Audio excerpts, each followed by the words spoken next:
Sleeping Cerberus ASMR, and today we've made it to one of my absolute favorite covers of Nintendo Power that I own.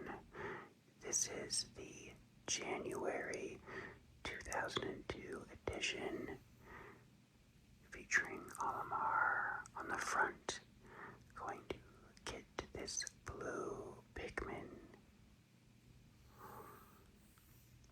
I just love this minimalistic style that they chose. And this theme is continued all the way to the back as well. That chose that blue Pikmin out of the ground. Normally there would be an ad or something on the back. So I just love this idea. It only has the smallest little bits of information included. Such an amazing idea and such an amazing cover.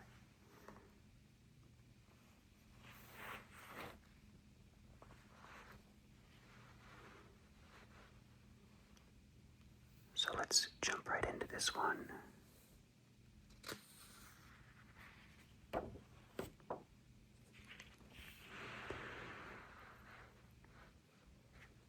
So here is kind of like a secondary cover that shows the standard Nintendo Power logo at the top.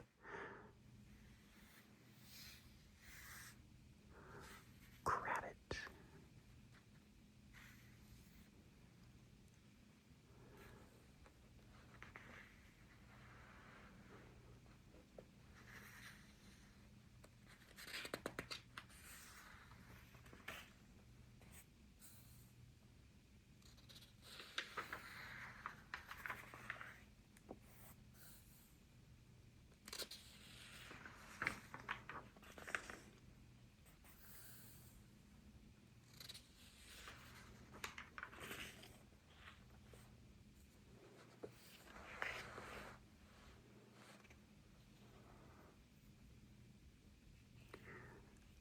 Nom, nom, nom, nom, nom, nom.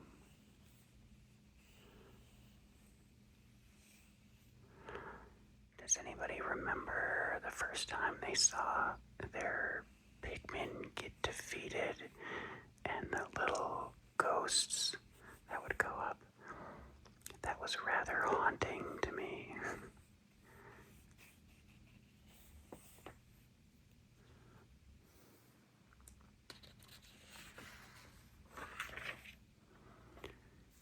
Okay, here in Player's Pulse, there's an interesting topic here that is discussing which games would make the best movies, and the very first message here is extremely relevant.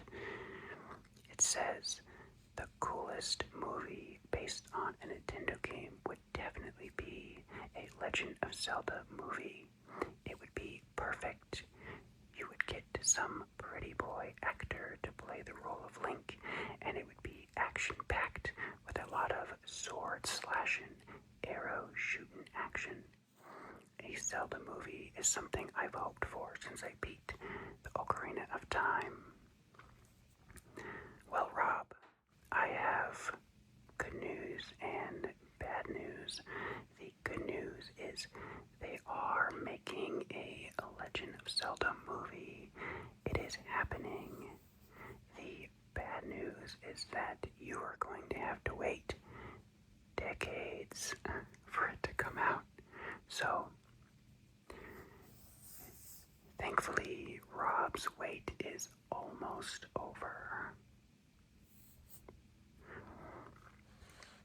And this person writes in that says, I think Luigi needs his own movie.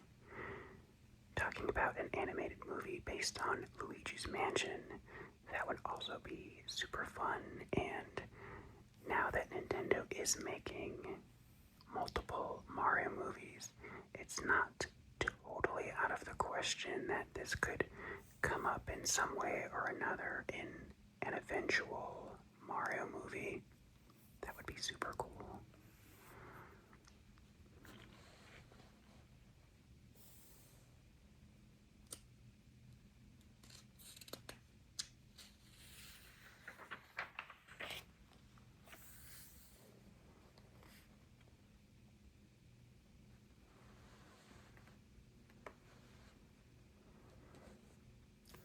Some amazing art as always.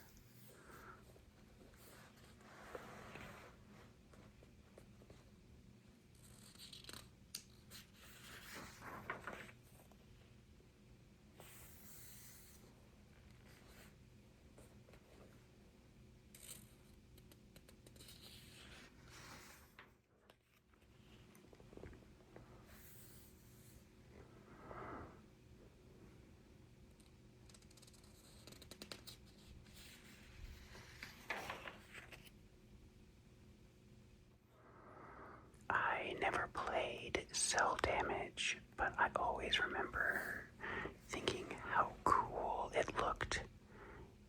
That was a pretty unique style at the time.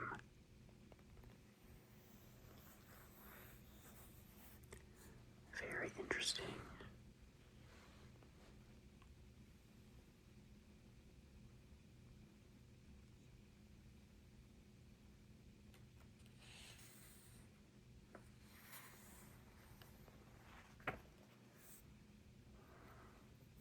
So here we have the feature on Pikmin. Nice to meet you.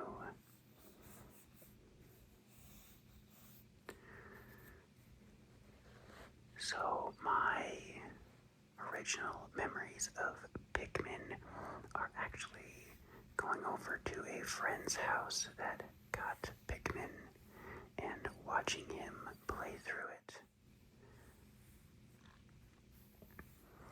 Even though I know a lot of people say that the first Pikmin game is, pretty short and pretty easy, the time limit always kind of, just the idea of the time limit stresses me out a little bit. So I actually loved my experience with Pikmin, just getting able to be along for the ride.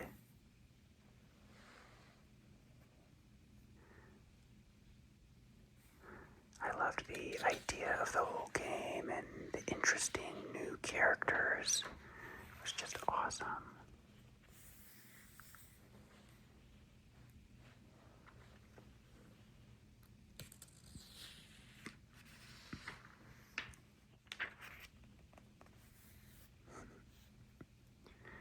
This Pikmin here looks like he's running for his life.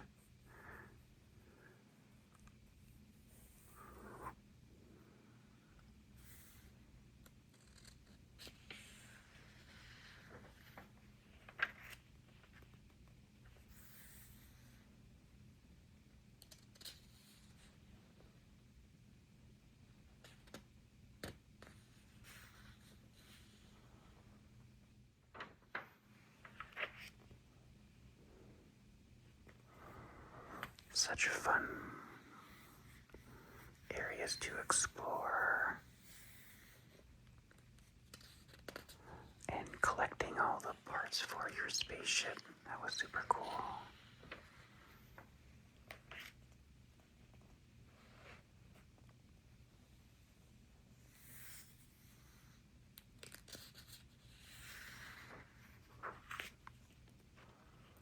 Okay, here we have Super Smash Brothers Melee.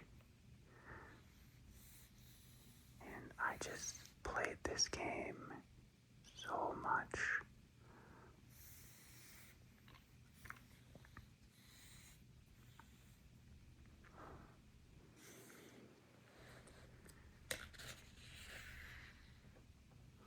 I played as Falco.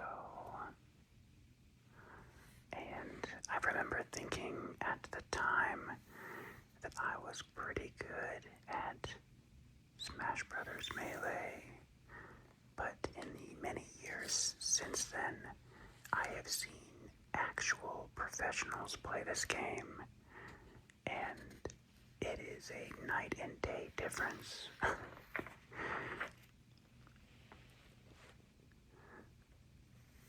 So for my little group of friends, I was pretty good, but compared to people who were playing it professionally, not even close.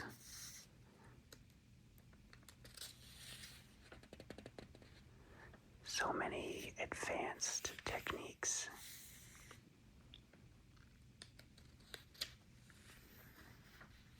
That the pros use.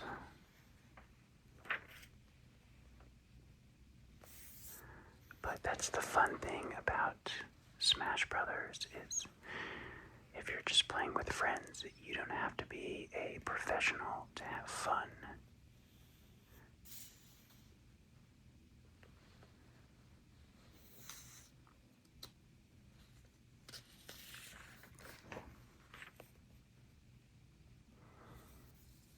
Here we have an awesome, although slightly outdated, wave race calendar.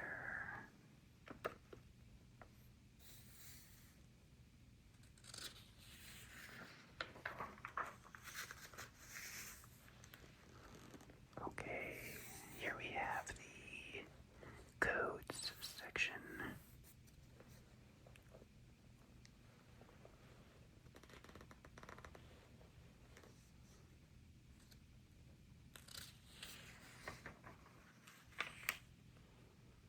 Here we have a great couple pages on Luigi's Mansion.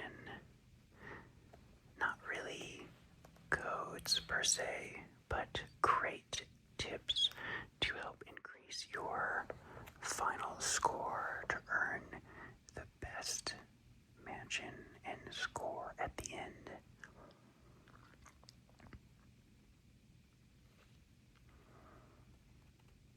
Yeah, it was very important to go back and water this plant to get a nice reward at the end. Luigi's Mansion is pretty short, so it was fun to try to go through and get a better score and get more of the valuables that were hidden within the mansion.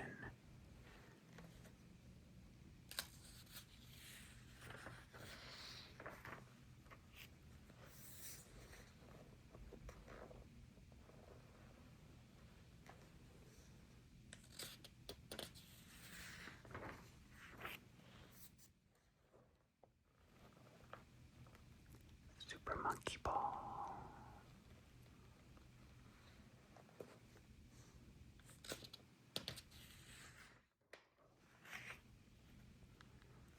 NBA Courtside 2002.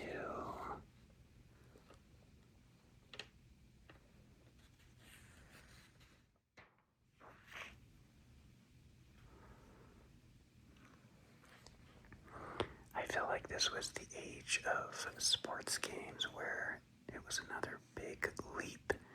They were really showing off the graphic fidelity of these sports games.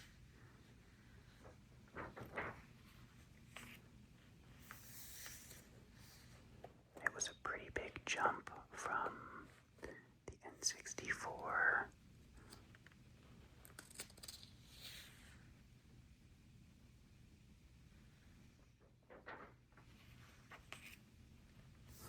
Okay, here we have, I think, a bit of a hidden gem.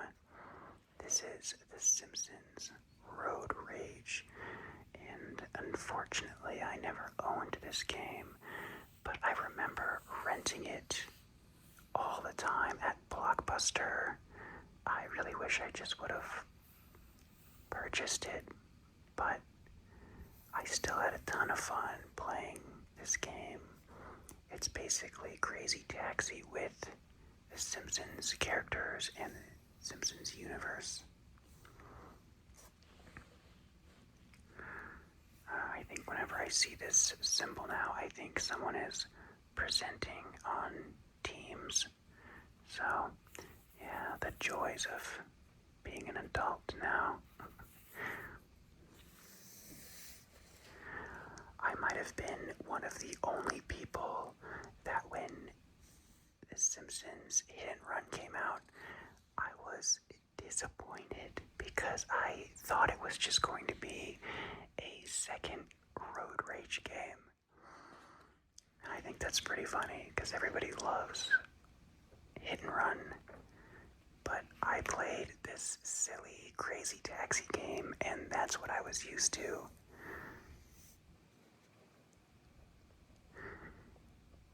I wish I could go back and play this, but I don't think it's available anywhere. I'm guessing it wouldn't hold up super great, but I would still give it a go.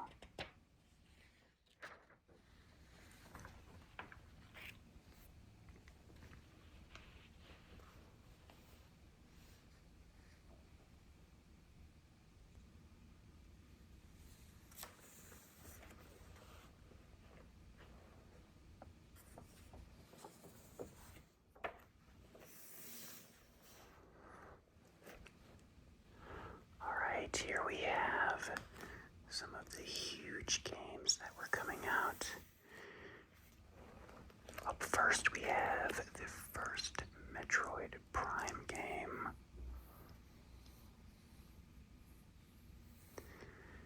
It's wild that we are now on the fourth Metroid Prime game, and even though it seemed like a huge wait, that person in the letters section is still waiting for the Zelda movie. So that's just a crazy amount of time. But Metroid Prime was such an amazing showcase of the GameCube. And then over here, very sad, we have Donkey Kong Racing. This was a canceled GameCube game. It would have been super fun to play this, basically a bit of a spiritual successor to Diddy Kong Racing. I don't think we ever learned that much about it, but I feel like it probably would have been fun. So, yeah, really unfortunate about this game. And then we have Star Fox Adventures. Look at that amazing set of water graphics that they have there.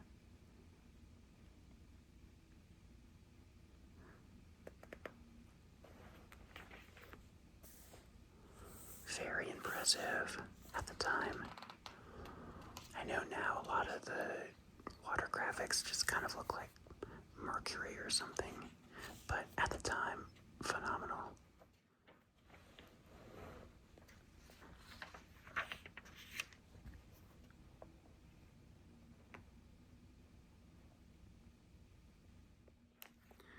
Sonic Adventure 2 Battle.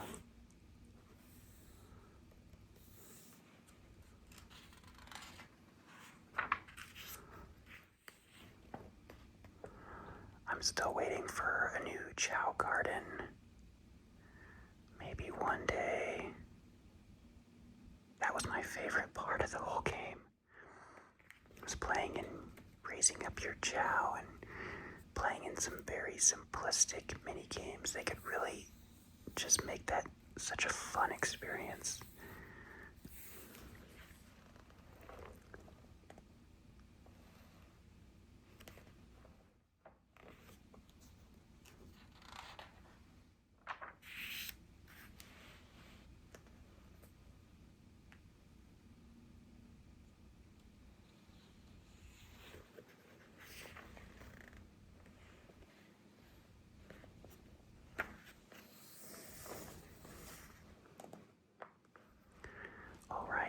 We have the now playing reviews section, and actually Road Rage fared very well. I'm actually kind of surprised how well it reviewed. So maybe there's a group of people who also really enjoyed this game. Let me know if you ever played The Simpsons Road Rage.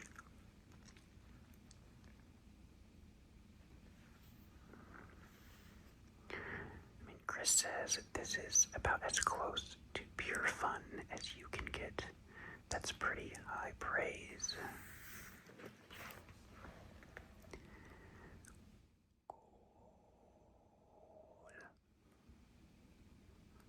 Wow, another high score for FIFA as well. They don't do, I'm noticing in the previous editions, they would have kind of an overall final score. It appears that they don't do that anymore. We'll see if that ever comes back, but for now, you just have to look at the individual scores and make your own determination. Universal Studios Theme Parks Adventure did not fare as well.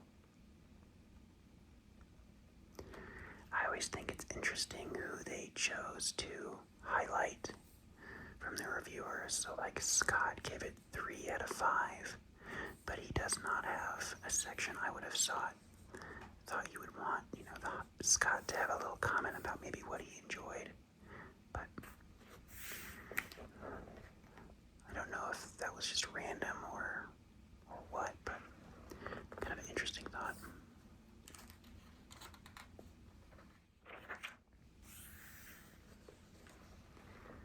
All-Star Baseball and Extreme G3. So, funnily enough, this was another game that I rented a bunch, but never actually owned.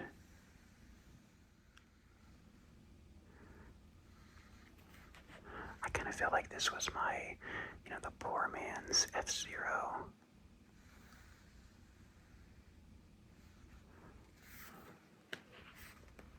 But I enjoyed it for what it was at the time.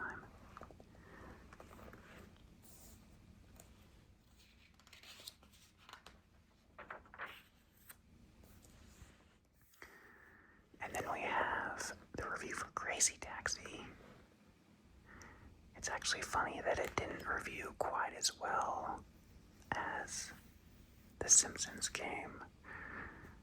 Crazy Taxi was actually the first game I ever played at a kiosk, and I just fell in love with the controller of the GameCube, and I was already sold just by playing a few minutes of Crazy Taxi.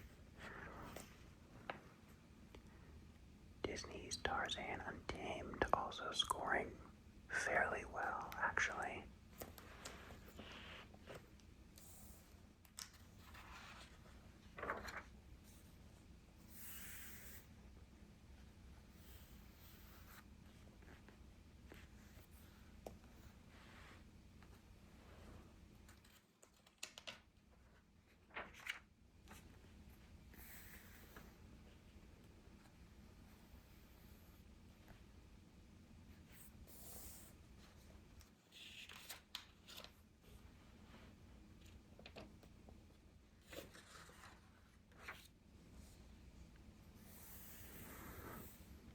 Not super familiar with most of these games for the GBA, and even a couple late editions for the Game Boy Color down here. That's crazy that GameCube and Game Boy Color games were still overlapping. That's wild.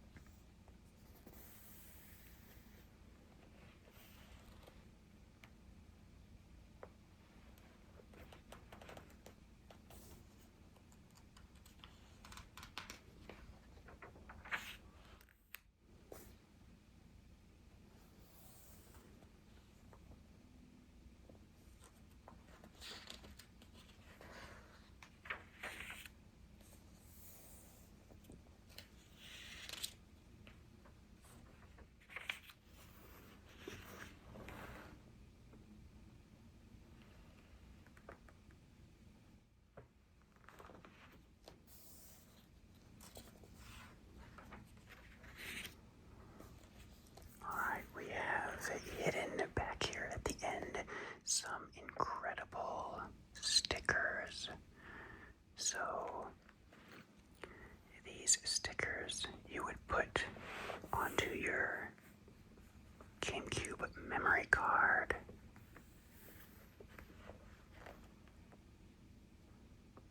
Awesome Luigi's Mansion sticker, some game covers. Awesome.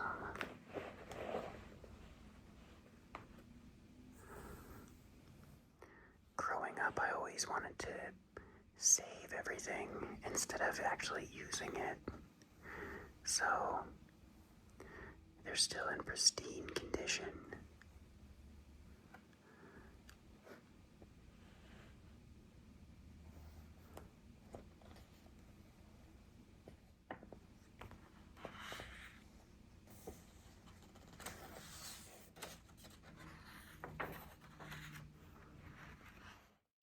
Even the final page continues that awesome minimalistic style here.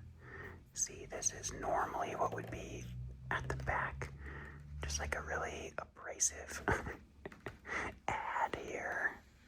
It's like, what is he, like, you shouldn't try to, like, eat super fast or whatever you're trying to do. I guess he's listening to music. I thought it was a timer at first. Anyways, that's not important. Yeah, I love what they did with this edition.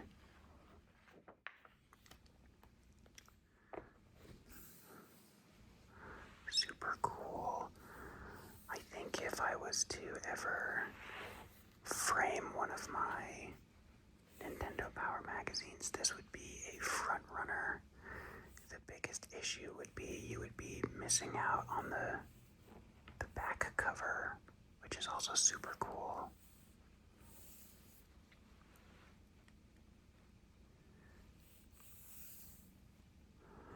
Well, I hope you enjoyed this flip through of the January 2002 edition. And I hope you all have an amazing year whenever you're watching this. And until the next one,